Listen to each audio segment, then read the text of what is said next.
নমস্কার। আজ যে লেখাটি বলবো প্রজাপিতা ব্রহ্মকুমারীর উক্তি। সমস্যা, প্রত্যেকের জীবনেই সমস্যা আছে। সমস্যা আসলেই ঘাবড়ে না গিয়ে সমস্যার মোকাবিলা করতে হয়। সমস্যা বিভিন্ন রকম হয়। টাকা দরকার হতে পারে, জনবলের দরকার হতে পারে, শরীরের সমস্যা হতে পারে। এইসব সমস্যা চেষ্টা করলে মিটে যায়। সবচেয়ে বড় সমস্যা হচ্ছে বাড়ির ভিতরের মানুষের সাথে সমস্যা। এই বাড়ির ভিতরে এই সমস্যা হলে প্রথমে জট ছাড়িয়ে ফেলতে হয়।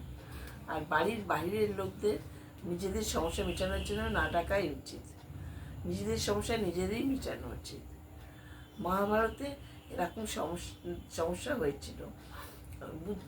দুর্যোধনের অনমনীয়তার জন্য ওরাই শেষ হয়ে গেল। সমঝোতাই হচ্ছে এই সমস্যা সমাধানের শ্রেষ্ঠ পথ।